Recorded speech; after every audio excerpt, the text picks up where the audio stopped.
Casey's continues to invest and care deeply about Main Street in Iowa and other states, obviously.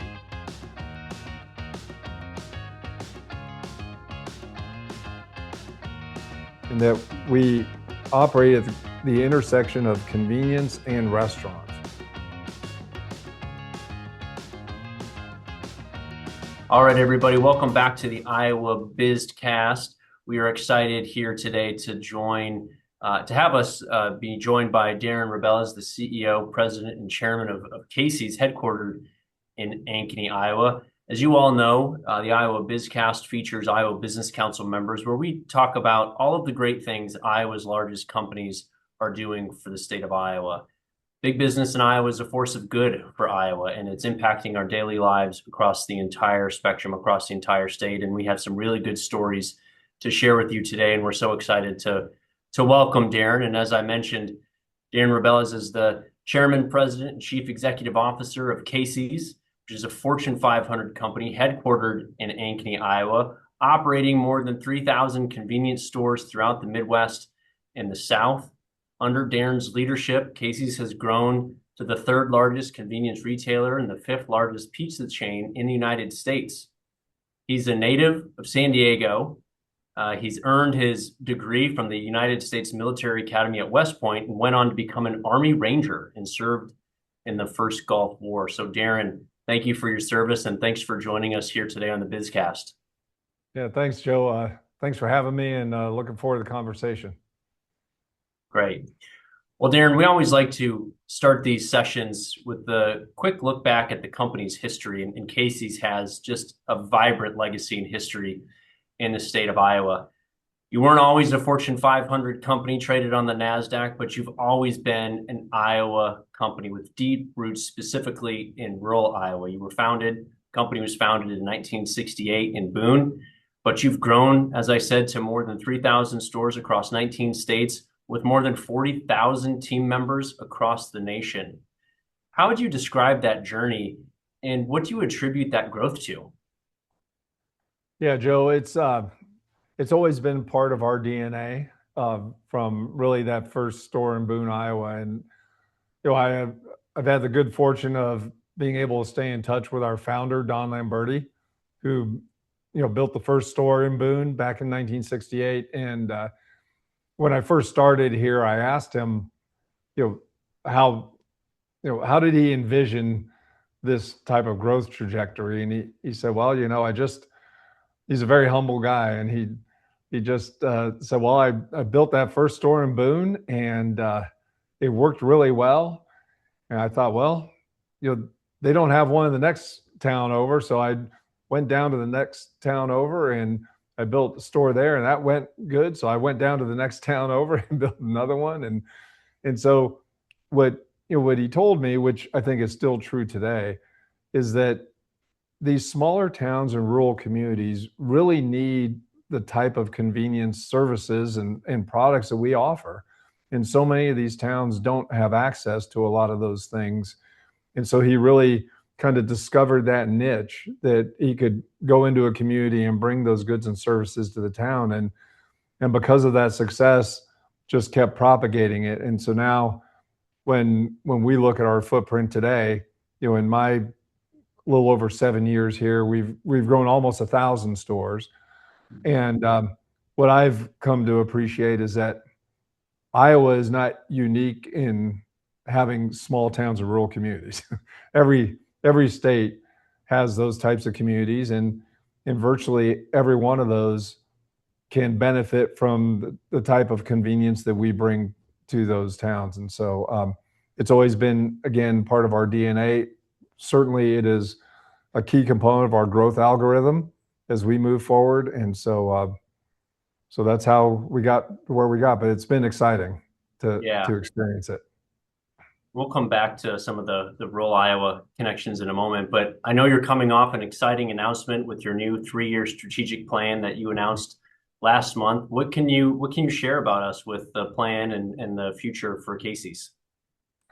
Yeah, we just got back from New York a few weeks ago, where we rolled out that new 3-year plan to the investment community. And what I'd say is The new 3-year plan looked a lot like the old 3-year plan, and we've that plan and that playbook is working really well, and so we always refresh it and change some tactics along the way, but the strategic direction of the company is remaining largely intact, and that's to put our growth from an EBITDA perspective in the top quintile of the S&P 500 retail set, which is a pretty high bar, and something we've been able to do consistently. We do that really through three primary strategies. The first is to accelerate our prepared food business.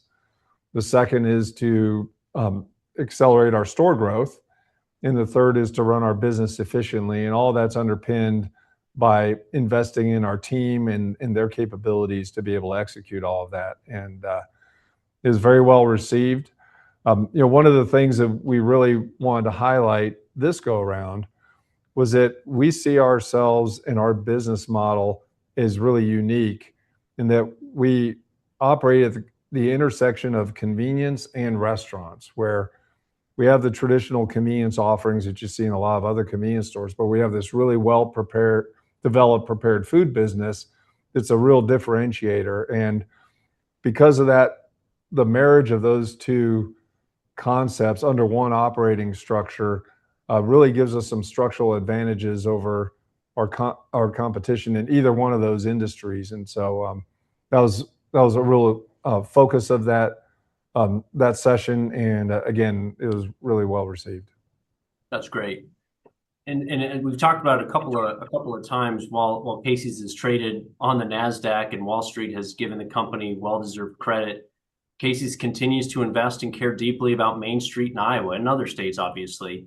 But you've contributed millions of dollars in philanthropy, partnered with nonprofits on quality of life projects. Most recent examples like the Icon Water Trails project here in Des Moines. And you're actively involved in school districts to help train and educate the next generation of workers in our state. What does that say about the culture you and the team have developed to have such a community-focused outlook from a company's perspective? Yeah, it's really core to our DNA. It's just, and that's always been the case with Casey's.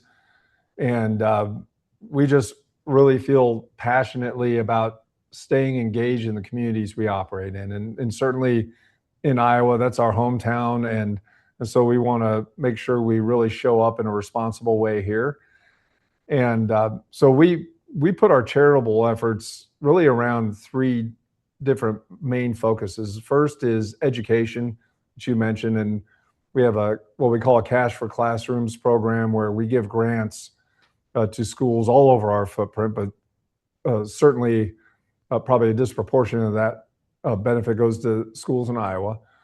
Secondly is addressing food insecurity, and we work with Feeding America and over 50 food banks throughout our footprint to help support those local food banks and try to get food into the hands of people who really need it.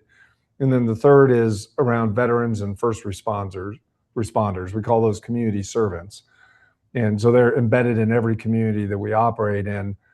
And so it's always been important for us to take care of those communities, because this is where our people live and work every day. And so really, we kind of view it as we're taking care of our own people when we take care of the communities that they live and their families live and work and play. Yeah.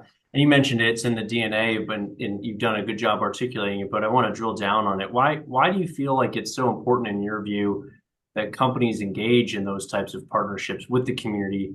And, what is your advice, or what would you say to other executives to follow your example? Yeah, really, when I think about it, we are doing good by helping take care of the community, but really, to me, if I'm being a little bit selfish, I'm taking care of my own people. Yep. They live in those communities, their families live in those communities, their kids go to those schools, and their neighbors may be experiencing tough times. And if we're able to contribute to those communities and make them better and make those schools better and take care of the people there, it makes life better for all of our team members. and makes it a more attractive place to live and more attractive place to work. And if I'm thinking much longer term, especially on the education front, if the schools are great, those we've been around for almost 60 years. So I'm counting on those kids in elementary school working in Casey someday. And Yeah. so I want those schools to be as good as they possibly can so those kids get every um, advantage and every opportunity that they deserve. It's a great message. And, I think about how heavily involved Casey's is from an investment standpoint in rural Iowa specifically, and rural American, right, rural America outside of our state. I read recently that about two-thirds of your stores are located in communities with 20,000 people or less. And I think that really speaks to the fact that throughout many Casey's locations, you're the economic heartbeat of those rural communities. How do you, and you just sort of mentioned this, but how do you think about that from a responsibility standpoint beyond just simply operating a retail business? You talked about education and making sure that you have great communities, but could you expand on that a little bit? Yeah, sure. It really is no more complicated than that. Yeah, You know, the we're just we want our business to thrive in those communities, and we believe we bring a brand of convenience in restaurant service to those communities that really resonates. But we need those communities to be healthy for us to be successful. And so I think as we work together with those communities, we show up um, maybe a little bit differently than some others do, and it really endears us to the people that live there. And one of the things that's been really unique and rewarding in my role is that I'll get inbound requests oftentimes from towns that don't have a Casey's asking us to come to their community. yeah, And I've been in retail a long time, and I can honestly say I didn't get a heck of a lot of that in other places that I've worked, but it happens here, and I think that's a real reflection of our teams in those stores and how they show up every day. And people, as they travel around other towns and experience Casey's, they they feel so compelled to reach out to us and ask for us to come to their communities, and that's a great way to start if we're looking for a new place to build a store. yeah. That's a great compliment to you and the team. That's incredible. I want to switch topics and talk about something that we talk about a lot at the Iowa Business Council, and that's population growth. You're a longtime member of the Iowa Business Council's Population Growth Committee, and you yourself, as I mentioned, are a transplant to Iowa after living in places like Texas and California and other places. As you think about it, what advantages does being headquartered in Iowa provide Casey's as you continue to grow nationally? Yeah, there's a lot of great advantages, and I feel fortunate in this respect that I have lived around in a lot of different places, so I feel like I can speak with a little bit of authority when I talk about Iowa and the benefits of being in Iowa versus some other places. And when I first started, we were trying to recruit people from out of state. Um, people say, "How are you ever going to get anyone to move to Iowa?" And uh, I said, "Well, have you ever been?" you Yeah, know, and what I found is when you actually talk to people about what's most important to you and your family in any place to live, people will complain, "Well, winters are tough here," but that's not the first thing that comes out of somebody's mouth when you ask them what's most important. It's yeah, usually cost of living, quality of the schools, is it safe? Are the people friendly? Is it clean? Those are all things that are really important. And yeah, if I could get all that in 72 and sunny, I'd take that too. But that's usually much further down the list. And um, Iowa has all those things, and so it's really a great place to raise a family. And we've seen this, and as people graduate from college here, they were born and raised here, they want to go out and explore a little bit. They go somewhere for a few years, get their career established, then they tend to move back here to raise their families. right. Well, to me, that tells you everything you need to know about why this is a great place. And then on top of that, you've got a really good employment base, really hardworking, responsible people here. So, as a business, makes it a pretty easy decision to be Yeah. here. Well, we're glad you're here, obviously, and you guys continue to just knock it out of the park every single quarter. Another topic we talk a lot about at the Iowa Business Council is workforce development. So as you think about your role as leading one of Iowa's largest companies, what workforce trends are you watching most closely, and what sort of skill sets are of the most importance to the company as you look forward into the future in your workforce ranks? Yeah, we've kept an eye on a number of things, but one of the things that we've been probably maybe a little bit more challenged with is the kind of the aging employment base, and particularly in certain skills like the trades and in commercial drivers in particular. Those are professions that a lot of younger people aren't going into as much as other generations did, and a lot of those folks are aging out now. And so, we've been really focused on that, and we've done a number of things to try to help ourselves out, and we've had some pretty good success in keeping up and being able to staff those roles. But it is something that we're keeping an eye on, and and then also with the evolution of technology, and really, I'm sure we'll talk about AI because you can't have a conversation without AI. But AI is not going to make your pizza for you, and, Right, right. but we even in our kitchens we have digital tools and technology that the people in our stores that are making our pizza and making some of the other products do need to be comfortable with using and operating. So certainly being comfortable with technology in general is really important. And so again, this kind of comes back full circle to where the schools play a role, and making sure the schools have the resources they need so that they can educate those kids on those technologies, so they're ready to come to work for us when the time comes. Yeah, ready to work for you on the technology side, but also really well-rounded in all of the other things that you need a person to do. That's right. So you mentioned it, AI. So we got to talk about it now, Darren. As you mentioned, it seems like you can't escape a conversation without talking about AI. So how is Casey's embracing this technology, and how are you working with your existing workforce on providing them either AI literacy tools or AI trainings to make sure that they're engaging in this opportunity? I'm sure there's a lot of opportunity and runway for an operation like Casey's. There is, and what one of the things that we've tried to stay really disciplined about in our business is that we don't have an AI strategy. We have a business strategy.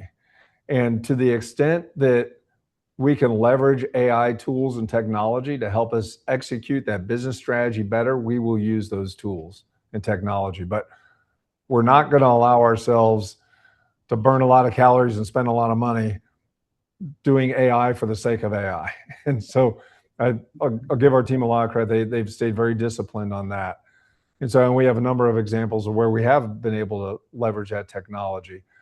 But we are teaching our team how to use the technology more broadly, leveraging tools like Copilot more as productivity tools, and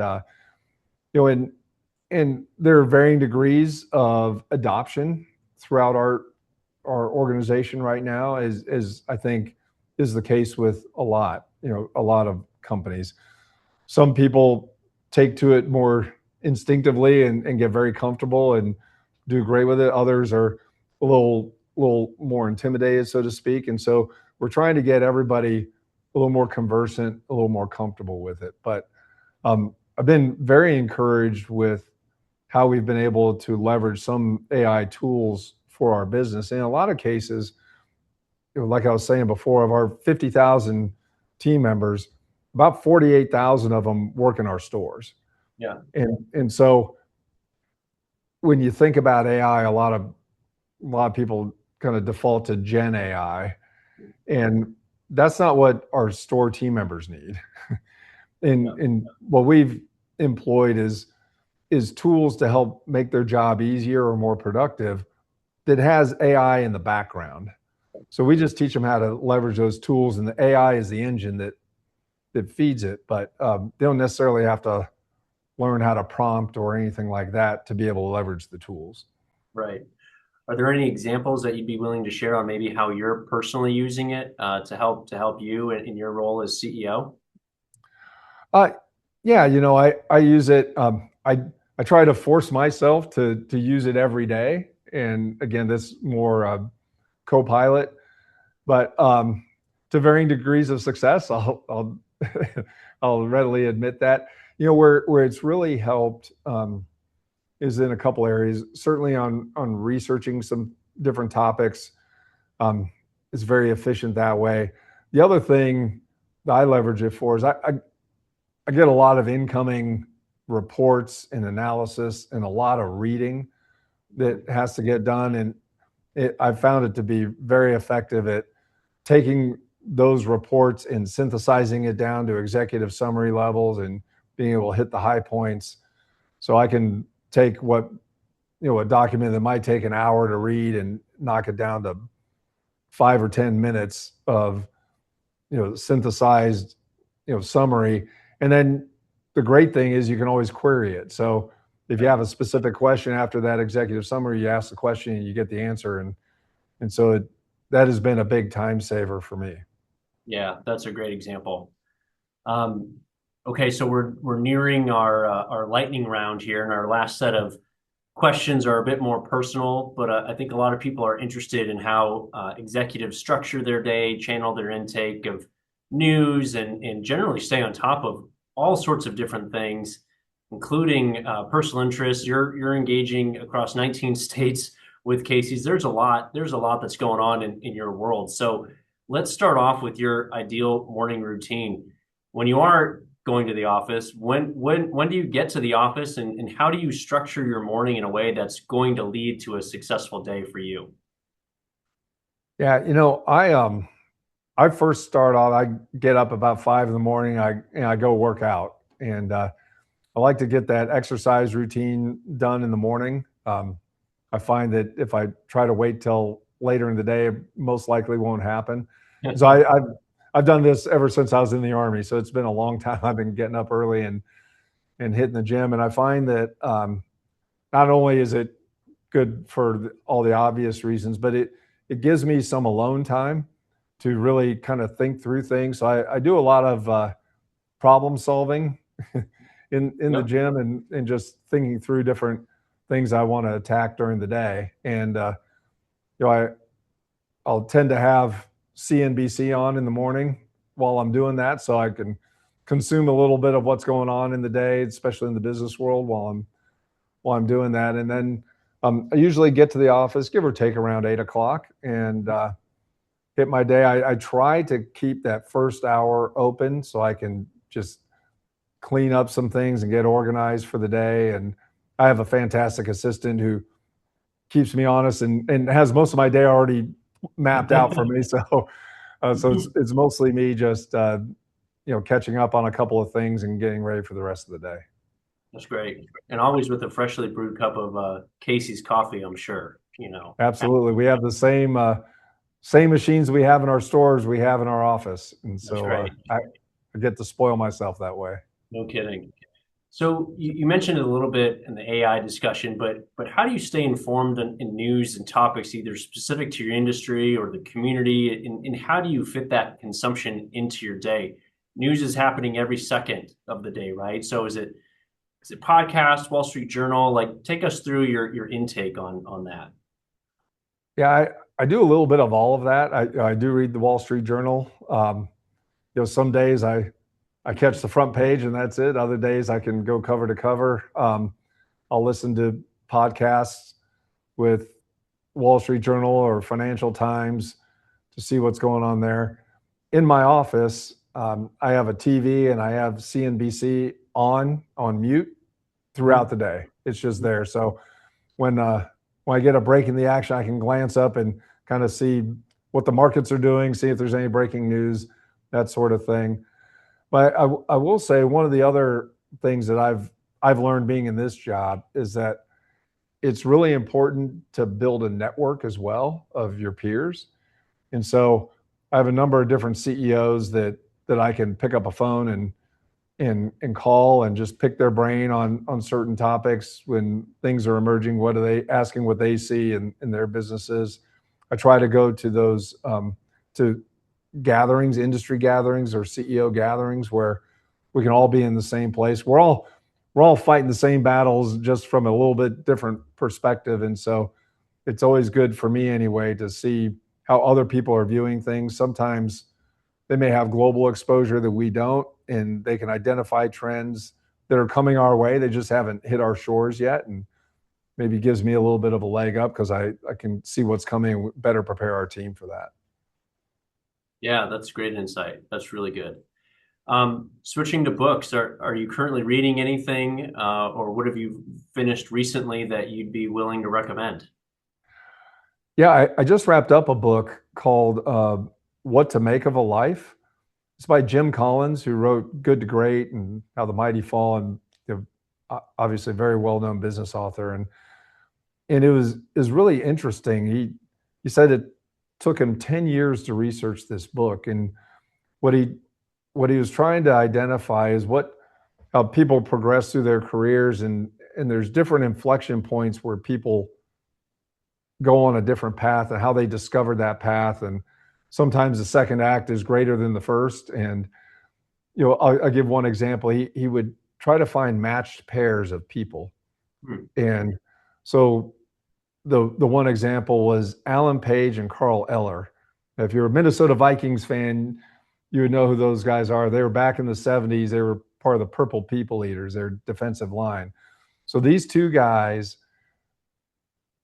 came into the league at the same time. They literally played next to each other on the defensive line of scrimmage, both multiple time Pro Bowlers, the whole thing.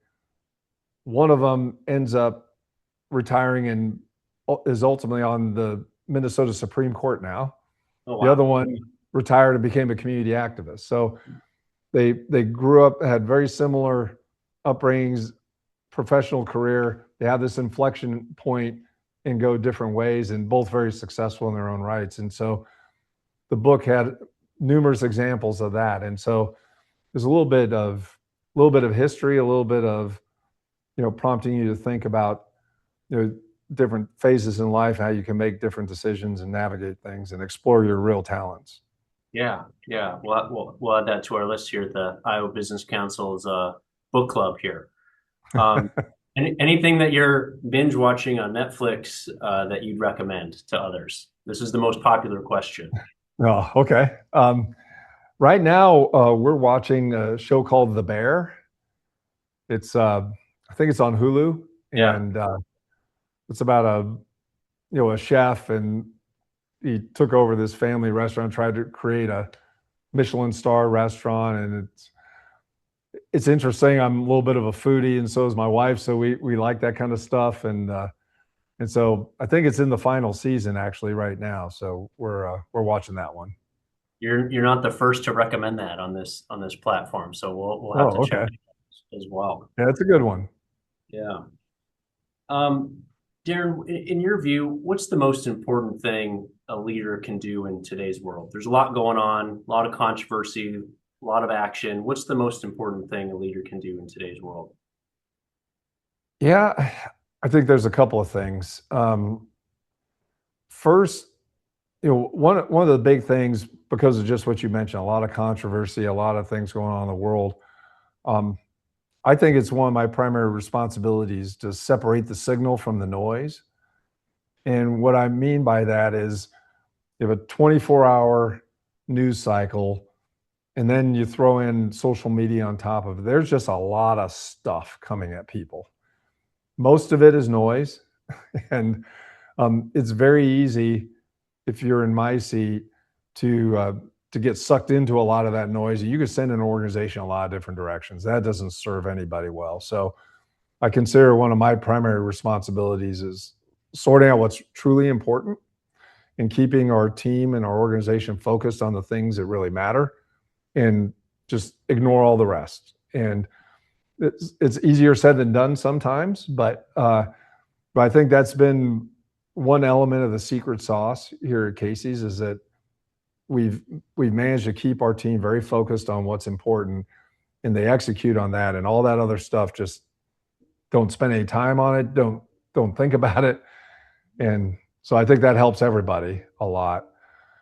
The other thing is just staying close to your people and making sure you understand what it is they need to be successful.